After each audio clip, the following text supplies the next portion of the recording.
दोस्तों आज जो मैं आप लोगों को कहानी सुनाने जा रहा हूँ, दरअसल गुरु गोरखनाथ जी ने सिद्धवा विधवा रमोल को 12 साल तक धोनी के अंदर डाल दिया था तपन में, और 12 साल तक वो धोनी के अंदर ही रहे, जलती हुई धोनी के अंदर। ये सारी कथा आज की मैं सुनाऊंगा आपको। कथा में आपको यही बताऊंगा कि ये जो कथा है हमारे पास, जो ये कथा गायन सुनाई जाती है, ये गरुड़ बागेश्वर कपकोट गाँव में सुनाई जाती है, दानपुर।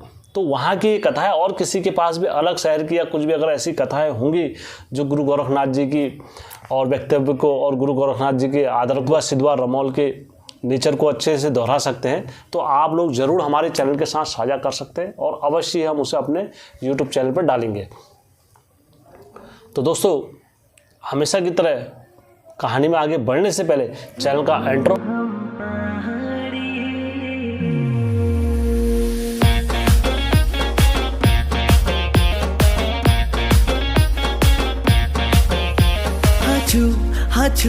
हाचू हम पहाड़ी। जय बिरकारा बजरंगी, हर हर हर हर हर हर हर हर हर हर हर हर हर महादेव। आप सभी के परिवार के ऊपर महादेव की कृपा और बजरंगबली का आशीर्वाद हमेशा बने रहने। आगे बढ़ने से पहले मैं आप लोगों के साथ कुछ शेयर करना चाहता हूँ। जैसे कि आप सभी को पता है, मेरे चाचा एक्सपायर हुए थे, तो इस वजह से मैं 15-20 दिन से गद्दी में आसन में नहीं बैठा था। सभी को पता है दिवाली का अवसर आ रहा है, और इस वजह से हमारी दिवाली वगैरह नहीं होती है। तो महेंद्र स्याही श्रमिक संगठन की तरफ से हमारे यूट्यूब चैनल को एक गिफ्ट दिया गया है, जो मिठाई का डब्बा है, और जिसके माध्यम से कहा है भाई आपकी दिवाली नहीं होती है, ये हमारी तरफ से आपके लिए एक छोटी सी भेंट है संगठन की तरफ। मैं उनको तहे दिल से उनका शुक्रिया अदा आभार व्यक्त करना चाहता हूँ कि हमारे चैनल के साथ उनने दिवाली की शुभकामनाएं हमको दी। कोटि कोटि धन्यवाद उनको। आज की जो ये हमारी कथा है, ये दर पीढ़ी श्रोताओं के अनुसार सुनाई जा रही है, और उसी के आधार पर मैं आप लोगों को ये कथा रखूँगा। दरअसल जिस किसी भाई ने अगर मेरे विधवा सिद्धवा रमोल के पहले पार्ट नहीं देखे होंगे, जिस तरीके से गंगू रमोल ने डाडा नागराजा सैम मुखिम का मंदिर बनाया था, और किस तरीके से उन्होंने अपने इधर आए थे, वो सारी कथा का मैंने पिछले उसमें डाला हुआ है। और जो आज मैं आप लोगों को थोड़ा सा इसमें विस्तार बताऊंगा, क्योंकि ये कथा जो सुनाई जाती है, कथा अलग अलग हो सकती है, लेकिन कार्यकर्ता एक ही है। हर ओवर में बॉल कोई भी डालने आ सकता है, लेकिन डालनी उसे बॉल ही पड़ेगी। केवल नाम किरदार चेंज हो सकते हैं, लेकिन खेल वही रहता है। तो यही कथा जो वहाँ के अनुसार है, मैं इसे शॉर्ट में रखूँगा कि कैसे उस साइड में रखते, फिर मैं सीधा विधवा सिद्धवा रमोल के जन्म पर भी आ जाऊँगा कि कैसे उसका जन्म हुआ। इसमें हल्का सा भी प्रकाश डालूंगा, क्योंकि पहले की कथाओं में थोड़ा आप अलग टाइप का सुन सकते हो, इसमें थोड़ा अलग टाइप का सुन सकते हो, क्योंकि मेरी भी मजबूरी है, क्योंकि हर क्षेत्र और हर 10 कदम में जो भाषाएं और परिवर्तन होते हैं हमारे उत्तराखंड में, तो मुझे उस हिसाब से ही रखना पड़ता है उनके अनुसार। जो ये रमोल लोग आए, इनके दादा परदादा ये राजस्थान से पवार वंश धारा नगरी से आए हुए हैं, और ये जो पड़ता है ये राजस्थान में पड़ता है। राजस्थान से जो ये रमोल लोग आए रमोलीगढ़ से, तो इनने यहाँ उत्तराखंड में अपना राज स्थापित करा। कैसे मैं आप लोगों को हस पवार से जगदी पवार हुए, जगदी पवार से जो है गंगू रमोल हुए, गंगू रमोल से जो बच्चे हुए वो सिद्धवा विधवा रमोल हुए। जब भगवान श्री कृष्ण वहाँ से चले जाते हैं, जाने के बाद द्वारिका से कहते हैं यार ये गंगू रमोल आखिर किसके भाग्य का खा रहा है, आखिर कौन है इसे देने वाला जो इतना तड़ी में होता है। क्योंकि हमें पता नहीं, हमारे घर में 10 लोग होते हैं, 10 लोगों में से किसी बाप की, तो उसमें से बाप जो कमाता है किसी के भाग का कमाता है। जैसे मेरे भाग पर अगर कुछ होगा तो बाप मुझे करके देगा, उसका दायित्व तो ही केवल वो बने रहता है। तो ऐसी श्री कृष्ण भगवान गंगू रमोल को देखते हैं, वो मक्खी का रूप रख के आते हैं कि आखिर गंगू रमोल किसके भाग्य से खा रहा है। तो ऐसे करते करते गंगू रमोल के वहाँ जब घूमते कहीं इनको इनका भाग्य नहीं मिलता है श्री कृष्ण भगवान को। तो श्री कृष्ण भगवान मक्खी का रूप लेके कहाँ चले जाते हैं, वो भैंसों के गोठ में चले जाते हैं। जब गोठ में जाते हैं तो वहाँ देखते हैं जो श्री गंगू रमोल का जो भाग्य होता है वो किसमें होता है, गायों में होता है। हिलवा तिलवा लच्छी हंसी पगरिया मीना, उनके सर पर इनको क्या मिल जाता है, श्री कृष्ण भगवान को इनका भाग्य मिल जाता है कि ये गंगू रमोल इन लोगों के भाग्य से कमा रहा है, इन लोगों के भाग्य से खा रहा है। तो श्री कृष्ण भगवान क्या करते हैं, उनका भाग्य वहाँ से अपने वहाँ ले जाते हैं। जैसे ही श्री कृष्ण भगवान जब भाग इनका ले जाते हैं तो गंगू रमोल के राज्य में क्या आ जाती है, भूखमरी आ जाती है। और इतनी भूखमरी आ जाती है, इतनी भूखमरी आ जाती है कि ये कहीं भी कुछ भी कर रहे थे वो सब मिट्टी बन जा रहा था। जैसे गेहूँ बो रहे थे, गेहूँ से मडवा हो जा रहा था, और मडवा बो रहे थे तो मडवा से कुछ और हो जा रहा था। ऐसी उल्टी उल्टी चीज़ें हो रही थी। जैसे बकरी ब्याह रही थी तो बकरी से गूढ़े हो जा रहे थे, गायें ब्याह रही थी, गाय से भैंस हो जा रहे थे, भैंस ब्याह रही थी तो भैंसों से गाय हो जा रही थी। इस तरीके से इनकी वहाँ की जितनी नदियाँ थी सब सूख गई। श्री कृष्ण भगवान का इतना विकट दोष इनके राज्य में लग गया। तब इनकी हालत इतनी हो गई, ये गंगू रमोल दिन भर मांग के लाते थे और दिन भर मांगने के बाद भी शाम को केवल 2 ही रोटी बना पाते थे। तो उनने कहा यार ये ऐसा क्यों हो रहा है, क्या दोष लग गया हमको, ऐसा किसका दोष लग गया, हम तो अच्छा कमाते थे, अच्छा खाते थे, क्या हो गया होगा हमारे पर। तब गंगू रमोल जब ये बात करते हैं वहाँ पर तो भगवान श्री कृष्ण इनके स्वप्न में आते हैं। कहते हैं गंगू रमोल अभी भी कुछ नहीं बिगड़ा है, अगर तू मेरी पूजा करेगा तो मैं अवश्य ही तेरा कुल का उद्धार करूँगा। तो कहते नहीं मैं पूजा नहीं करूँगा। कहते यार, इनकी पत्नी कहती जब तुमने इतना करके देख लिया, तुमने आज तक नहीं माना, एक बार मान के देख लो। और क्या नाम कहते हैं, अगर तुम्हारा अगर ये हो जाएगा, अगर सही हो जाएगा, स्थिति सही तो हमारे पास होने के लिए तो कुछ है ही नहीं, अब सब तो हमने खो दिया। तो कहते हैं ठीक है गंगू रमोल, अगर मेरी 2 रोटी से अगर 4 रोटी हो जाएगी तो मैं वाक्य में पूजा करूँगा। तो उस दिन ये क्या करते हैं, पूरे गांव में भिक्षा मांगने को घूम। गंगू रमोल ने जब ये शर्त रखी कि मैं पूरे गांव में मांग के लाऊंगा और 4 रोटी हो जाएंगी तो मैं भगवान को मानूंगा, तो ये उस दिन मांगने जाते हैं। जब पूरे गांव में विचरण करते हैं, विचरण करने के बाद जब पुनः वहाँ अपने स्थान पर लौटते हैं, लौटने के बाद जब देखते हैं कि उस दिन इनकी पत्नी रोटी बनाती है तो 4 रोटी आराम से बन जाती है। तब जाके गंगू रमोल कहता है वाकई में मैं भगवान को मानूंगा आज के बाद। तब इनने भगवान श्री कृष्ण की पूजा आराधना सब करी। 60-65 साल के गंगू रमोल भी हो गए थे और इनकी पत्नी विजयमती के कोई औलाद नहीं थी। तो गंगू रमोल ने क्या करा, विजयवती से कहा यार हमारी कोई औलाद वगैरह नहीं है, हम क्या करें। तो विजयवती के स्वप्न में श्री कृष्ण भगवान आते हैं गंगू रमोल के, तो उनसे कहते हैं गंगू रमोल से श्री कृष्ण भगवान स्वप्न में कहते हैं गंगू रमोल यदि तू मेरा सैमीगढ़ में मेरा मंदिर बना देगा तो मैं अवश्य ही तेरे को पुत्रों का वरदान दूंगा। तो अब गंगू रमोल क्या था, उस टाइम पर रमोलीगढ़ के राजा थे, तो वहाँ की ज़मीन जो थी भगवान श्री कृष्ण को बहुत अति प्रिय थी। तो वो गंगू रमोल वहाँ मंदिर बनाने चले जाता है। तो गंगू रमोल वहाँ मंदिर इनका बनाने लग जाते हैं सैमीगढ़ में। तो बनाते बनाते बनाते बनाते बनाते उनको काफ़ी टाइम बीत जाता है। तो यहाँ पर क्या होता है, बिजोरा वो माँ बनने वाली होती है इस बीच में, ठीक है। अब इस बीच में जब माँ बनने वाली जब पूरा मंदिर कंप्लीट हो जाता है तो सभी को बुलाता है और अपनी पत्नी से कहता है तू दिया लेकर आना, तेल बत्ती लेकर आना, ये लेकर आना, धूप लेकर आना, ये सारी चीज़ें लेकर आओ, मैंने भगवान का मंदिर बना दिया है और यहाँ पर अब हमने उद्घाटन करना है और तुम आओ घर से।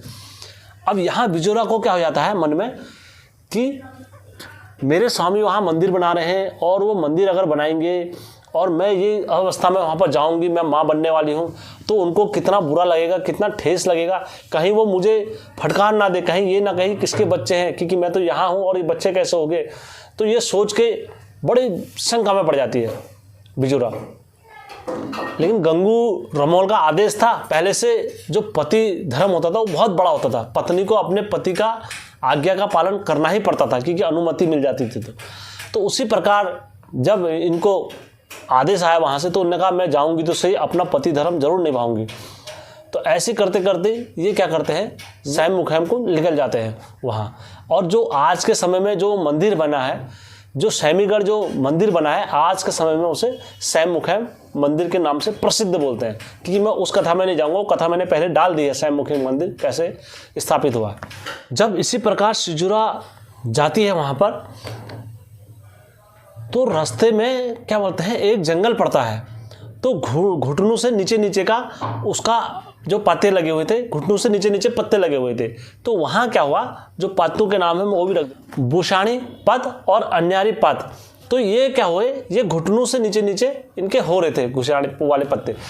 तो सिजोरा वहाँ पर क्या होगी, इनने 2 पुत्रों को जन्म दिया और बड़े ही पराक्रमी पुत्र थे उनके।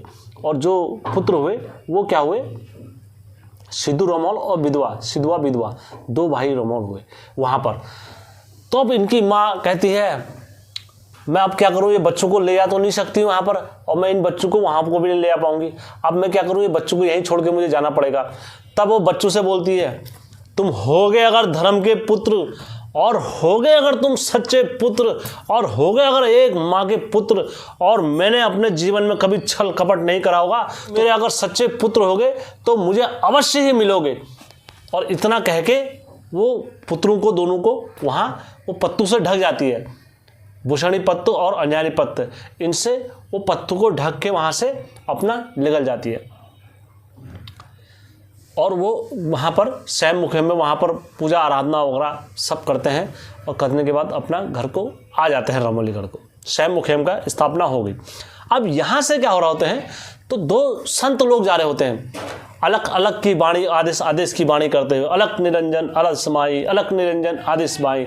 उनको दरअसल गुरु गोरखनाथ जी ने भिक्षा मांगने के लिए भेजा हुआ था। जब भिक्षा मांगने के लिए इनको गुरु गोरखनाथ जी ने भेजा, तो ये हर जगह से भिक्षा मांगते हुए आ रहे थे, अलग अलग के आदेश करते। तो इनने देखा दो बच्चे रो रहे हैं, तो बच्चे जब रो रहे देखा तो इनने वहाँ से पत्थर वगैरह हटाए। हटाने के बाद इनने देखा है दो बड़े ही सुंदर बालक और पराक्रमी ये इस तरीके से रो रहे हैं, बड़ी ही इनको अजीब सी बात लगी। तो इन्होंने कहा यार ये बच्चे कौन है, क्या है? तो इनने कहा ये बच्चे हम गुरु के पास ले आते हैं। तो ये ने क्या करा, अपनी झोली में चिमटे से पकड़ा। चिमटे से पकड़ने के बाद दो बालक अपनी झोली में डाल दिए। जब वहाँ गुरु गोरखनाथ की धोनी में पहुँचे, धोनी में पहुँचने के बाद सबने गुरु गोरखनाथ जी ने सब शिष्यों से पूछा क्या क्या लेकर आए हो, लाओ दो मुझे। तो सभी शिष्य अपना अनाज वगैरह निकालते। जो दो शिष्य होते हैं ये क्या निकालते हैं, ये दो बालकों को अपनी झोली से निकालते हैं। कहते हैं गुरु ये बालक हमें दो। तब वहाँ मिले, जंगल में मिले। तब गुरु गोरखनाथ जी वो बालकों को देखते हैं, कहते ये बालक पता नहीं कौन है, कहाँ से आए हैं।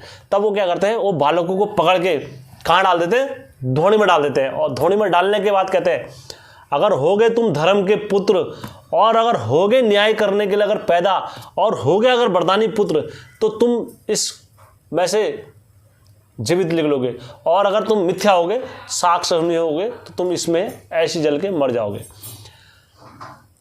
इतना वचन करके गुरु गोरखनाथ जी, क्योंकि पहले जन्म में पहले से ऐसा होता था, किसी ने सोचा किसी के बच्चे हैं, ऐसे बच्चे फेंक के चले गए, ये चले गए, तो गुरु गोरखनाथ जी ने उनको परीक्षा करने डाल दिया वहाँ धोनी में दे। और इतना करने के बाद गुरु गोरखनाथ की क्या लग गई, आँख लग गई। 1 वर्ष बीता, 2 वर्ष बीता, 3 वर्ष बीता, 4 वर्ष बीता, ऐसे बीतते बीतते बीतते बीतते अब कितने वर्ष बीत गए, 12 माह बीत गए, 12 वर्ष। 12 वर्ष बाद जब गुरु गोरखनाथ का अचानक ध्यान खुलता है, और ध्यान खुलने के बाद जैसे धोनी में देखते हैं तो दो बच्चे जो होते हैं वो क्या कर रहे होते हैं, खेल कर रहे होते हैं धोनी में। और इस तरीके से खेल कर रहे होते हैं बड़ी भावुक और नित्य मोह तरीके से, क्योंकि उनको कुछ चीज़ का ज्ञान नहीं था, वो अज्ञान थे। और वो धोनी में और अग्नि की लपटू में ही पल रहे थे दो बालक। और वो दो बालक क्या थे, सिद्धू विदुर रमोल। जब गुरु गोरखनाथ जी देखते हैं इनको, तो इनको धोनी से बाहर निकालते, कहते वाह, मुझसे बड़ा ही निश्चय पाप हुआ कि मैंने दो बच्चों को, बालकों को इतनी कठोर सजा दे दी, तो मुझे इनको शायद सजा नहीं देनी चाहिए थी। दोस्तों मैं हमेशा कहता हूँ, चाहे वो हरजू देवता हो, चाहे वो श्यामजू देवता हो, चाहे कोई से धोनी रमाने वाले नरसिंह देवता हो, धोनी से इनका वास्ता बड़ा खतरनाक रहता है। क्योंकि धोनी रमाने वाला कोई ऐसे नहीं बनता है। धोनी रमाने के लिए उन्हें परीक्षा देनी पड़ती है। जब हरजू देवता ने परीक्षा दी तो उनके सर पे घन बजे थे। जब श्यामजू ने भी परीक्षा दी तो घन बजे थे, घन। क्योंकि ये परीक्षा देनी ही पड़ती है गुरु के संरक्षण में। अपनी गुरु गोरखनाथ 9 लाख की धोनी में से जब ये दोनों भाई जीवित निकल जाते हैं गुरु गोरखनाथ में, क्योंकि इतनी अग्नि की तेज लपटें रहती थी वो धोनी में, और गुरु गोरखनाथ वहाँ पर ध्यान रमाते थे। तब गुरु गोरखनाथ जी इन्हें अपने संरक्षण में शिक्षक करते हैं, शिक्षा देते हैं। शिक्षा देने के बाद इनको बाली बनाते हैं, क्योंकि वो धोनी में से कोई वैसे ही जीवित नहीं निकलता, क्योंकि उसमें गुरु का जब तक आदेश नहीं होगा तब तक वो धोनी में से जीवित नहीं निकला जा सकता था। तो वाक्य में इनने एक बहुत बड़ी परीक्षा पार करी। तो उसके बाद गुरु गोरखनाथ जी ने विद्या सिखाते हैं। मोलू का एक होता चाबुक, जो दो मुख्य होता चाबुक, और हर कोई अपने अपने जैसे चाबुक से, कच्चा नरसिंह और जो खैरड़े नरसिंह, और जो ये नाचते हैं, ये क्या नाचते हैं, सिंगल चाबुक से नाचते हैं। लेकिन जो ये नाचते हैं ये 3 मुखी 4 मुखी ऐसे चाबुक से नाचते हैं, रमोला, जो रियल में जिस पर रमोला आते होंगे। तब गुरु इनको विद्या देते हैं, तल्ली रमोली मल्ली रमोली विद्याएं हैं ये जो रमोलों को आती है। हर की विद्या, बुराश की विद्या, लाहौर की जड़ी की विद्या, बंगाल का जादू, नरसिंह का जादू, ठीक, काली का जादू, 52 वीरों का जादू, ठीक है, ये सब विद्या दे रहे हैं गुरु गोरखनाथ उनको। 52 वीरों की विद्या, भैरव का जाप, बुराड़ी की विद्या, एड़ी के जाप, बयाल की मुट्ठी। अब अयाल बयाल जो होती है वो सब भूत वगैरह जो पिशाच वगैरह चलती है, जो अयाल बयाल जो हवा चलती है, तो उसको बोलते हैं अयाल बयाल, ठीक है। तब सारी विद्याओं में इनको क्या बनाते हैं, निपुण बनाते हैं। हर तरीके की विद्या और हर तरीके की चीज़ को ये सार सकते हैं।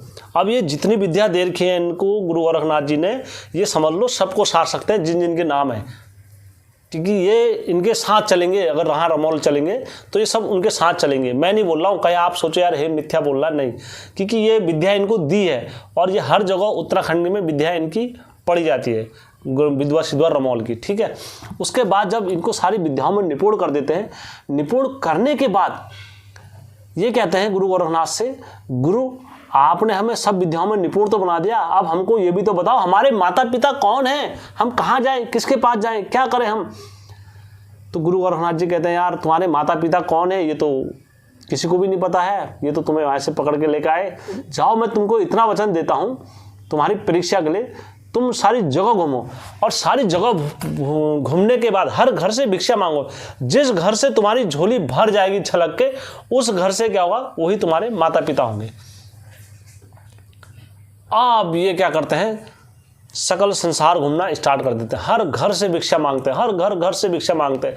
तो लोग इनको देख के कहते हैं, बालकों को देखते हैं, अरे यार कितने प्यारे बालक हैं, इनको किसने जोगी बना दिया, क्यों इनको संत बना दिया, ये अच्छी जिंदगी जी रहे थे अपनी, जीते खाते, और अभी से इनने बाल योग ले लिया है, अरे क्या जीवन होगा इनको। तो इनको क्या करते थे लोग, अपने घर से कोई सूपा भर के देता था, कोई 3-3 बार देता था अपने घर से, लेकिन इनकी झोली क्या रहती थी, खाली रहती थी। और ये बड़े आश्चर्य, हर जगह मांगते रहे, भिक्षा मांगते रहे, इनको कहीं से इनकी झोली नहीं भरी। अब इनका क्या हो गया, उदास हो गया, इनने कहा यार हमारे माता पिता तो हमको नहीं मिलेंगे, विधवा सिद्धवा रमौल ने। तो इनने क्या करा, अंततः ये कहाँ चले गए, रमौलीगढ़ में चले गए। जब रमौलीगढ़ में ये भिक्षा मांगने गए तो गंगू रमौल कितने वर्ष के हो चुके थे उस टाइम पर, 80 वर्ष के। 80 वर्ष में भी गंगू रमौल ऐसे थे कि उनसे कोई पंगा नहीं लेता था इतनी आसानी से, क्योंकि इतने ताकतवर थे। तो उनके पुत्र भी उतने ही ताकतवर हुए थे, विधवा सिद्धवा रमौल। तो अंत में जब गंगू रमौल वहाँ बैठे होते हैं तो ये भिक्षा लेने वहाँ जाते हैं। तो बिजोरा क्या करती है, जैसी बिजोरा इनको देखती है तो वो एक मुट्ठी में चावल भर के लाती है, 2 मुट्ठी में चावल भर के लेकर आती है। तो एक मुट्ठी से सिद्धवा के उसमें डालती है, एक मुट्ठी से विधवा के उसमें डालती है, और जैसे एक मुट्ठी से इनको उसमें डालती है तो इनकी क्या होती है, झोली फट से भर जाती है। और जैसे भर जाती है तो ये दोनों दो अपनी झोली छोड़ते हैं और माता के चरणों में लौट जाते हैं। कहते हैं माता हम तुम्हारे पुत्र हैं, और ये सारा वितरण बताते हैं उनको, ऐसा ऐसा हुआ था, हमारे गुरु ने हमको ये बोला था, और हमारे गुरु के वहाँ पर इस जंगल में ऐसा ऐसे हमारी माता हमको छोड़ के चली गई थी, वहाँ से हमको उठा के ले, सब बताते हैं संक्षेप में। जब वो सुनती है उनकी माता तो जिया भर जाता है और खिल खिल रोने लगती, कहती आए मेरे 2 पुत्र। तब वो गंगू रमौल को पूरा वितरण बताती है संक्षेप में कि तुम ऐसे वहाँ थे, मैंने इस चक्कर से तुम्हें ये भेद को छुपाया। तो गंगू रमौल भी फिर रोता है बड़े।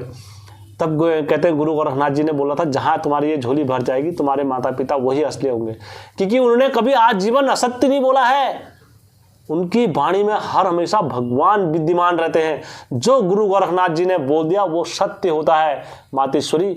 तब बिजोरा को गुरु गोरखनाथ जी के वचनों पर विश्वास था कि वो संत ऐसे हैं कि वो जो चाहे वो कर सकते हैं, अपने घर में रखते हैं। फिर इनका क्या हो जाता है, राज्य जीवन प्रारंभ हो जाता है। फिर ये अपने राजा बन जाते हैं, अपने क्षेत्र के राजा बन जाते हैं।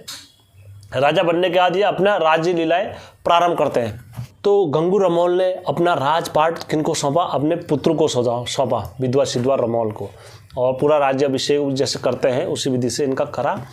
करने के बाद इनकी जो शादी हुई, शादी कहाँ से हुई, गोकुल से हुई। गोकुल से जब इनकी बरात वगैरह हुई, कि पत्नी थी बीजावती थी, और जो इनके साले थे उनका नाम बर्मी कमल था, और इनकी जो साली थी सूरजा कमल थी, और इनकी जो सास थी पद्मा नागणी थी, बुढ़ सास, और इनकी जो सास थी उनका नाम जिया नागणी था। विधवा सिद्धवा रमौल से जो पुत्र का जो जन्म हुआ उसका नाम था बाल श्रीनाथ। बाल श्रीनाथ जब ये जो अपने ढोर डंगर वगैरह चराने के लिए 6 महीने भावर आ जाते थे और 6 महीने पहाड़ रहा करते थे। उसके बाद क्या बुंगा बुंगा खाल में विधवा सिद्धो रमौल अपनी भैंस से बकरी चराने गए, तो वहाँ पर एक पत्थर था। पत्थर के ऊपर इनने कहा मैं बांसुरी बजाता हूँ। तो इनकी साली जो सुरजा कमल थी, सुरजा कमल ने कहा भिनय तुम ये बांसुरी जन बजाओ, यहाँ पर बहुत सारी चीज़ें आ जाएंगी, आयाल बयाल चलती हैं, तुम यहाँ मत बजाओ। तो इन्होंने कहा नहीं अब तो मैं यहीं बजाऊँगा बांसुरी। तो ये पत्थर के ऊपर बैठ के इनने क्या करी, बांसुरी बजाई, और इनकी बांसुरी में इतनी मधुरता आ गई, इनकी बांसुरी में इतना मधुरपन आ गया, मानो भगवान श्री कृष्ण ऊपर से आके स्वयं इनकी बांसुरी सुन रहे हो, मानो भगवान श्री कृष्ण आके स्वयं बांसुरी बजा रहे हो, इतना मधुरपन। और इनकी बांसुरी की आवाज़ प्रत्येक को अपने पास खींच रही हो। तो वहाँ के जितने आसपास की अलाए बलाएँ थी वो सब आके इनकी क्या बांसुरी सुनने के लिए आने लग गए वहाँ पर। तो मैं जिस तरीके से इनके सामने आए, इनका आंखें बंद हो गई थी, तो इनकी बांसुरी सुनने कौन कौन आए मैं आप लोगों को बताता हूँ। भीड़ा कोट से 8 बहनें आंचड़ी, ये वहाँ आई। खेटा कोट की आंचड़ी, बयाली कोट से 52 मुट्ठी बयाल वहाँ पहुँचे। 84 बाण और 52 बयाल ये वहाँ पहुँचे। सारी पुतलियाँ पहुँची वहाँ। पुतलियाँ ये होती धानों की पुतलियों में से, जो धान नहीं उड़ते उनमें से जो तितलियाँ उड़ती हैं, तो उनके पुतलियाँ वहाँ पहुँची। क्योंकि अक्सर आपने देखा होगा जब चींटियाँ का अंत समय आता है तो उन पर पंख लग जाते हैं, तो उनको पुतलियाँ बोलते हैं। तो वो पुतलियाँ भी 9 बहनें नागड़ी, 9 बहनें जागड़ी, 9 बहनें जड़ी, इंद्र की परियाँ और कृष्ण की गोपियाँ, ये सब कहाँ पहुँची, ये वहाँ पहुँचे। वहाँ पहुँचने के बाद जब इनकी मुरली जैसी रुकी तो ये सारी बहनें जितने भी थे वहाँ पर रोने लग गए कि हमारा कोई नहीं है, हम ऐसी हैं और हमें ना कोई पूजने वाला ना हमें कोई देखने वाला, क्या करें हम, हमारा दादू कोई नहीं है। सब रोने लग जाते हैं, इतने फूट फूट के रोने लग जाते हैं। तब सिद्धू बिद्धू रमौल क्या करते हैं, जितने भी वहाँ पर ये बैठे हुए थे, याल बयाल 9 बहनें, ये सब जितने बैठे थे वहाँ पर, तो इनको वचन देते हैं आज के बाद तुम्हारा कोई नहीं है तो मैं हूँ, तुमको चैत की भिटोई दूंगा, जेठ के जो सावन में होते हैं रक्षाबंधन होते हैं, मैं सबको दूंगा। और सबसे बोलते हैं बहना तुम मिल बांट के खाना। सबको जब ये नाचते भी हैं तो गुरु इनको देते हैं पढ़ते बहनों को, रमौला के आदेश पे ही देते हैं, क्योंकि रमौला इनको तेल और सर पे लगाने का हर प्रत्येक वो चीज़ देता अपनी बहनों को, प्रत्येक को देता। तो बहनें भी इनको वचन देती, दादा आज के बाद हम सब तुम्हारे साथ चलेंगे, जैसा तुम कहोगे, जहाँ तुम कहोगे, जिसके आदेश पे कहोगे, हम सब तुम्हारे साथ रहेंगे। तब ये वहाँ उनको वचन देते हैं विधवा सिद्धवा रमौल को। तब इनके साथ जब इनको जरूरत पड़ती थी तो ये आते थे। बरबी ढूंढ था वहाँ पर, इन सब ने इनको वचन दिए। वचन देने के बाद इनके ये भी वचनबंद, पहले से वचनों का बड़ा मोल होता था, तो सब ने वचन विधवा सिद्धवा रमौल को देने के बाद ये वहाँ पर से अपना यात्रा कथा है कपकोट दानपुर पट्टी गांव की है, और वहाँ ये कथा सुनाई जाती है।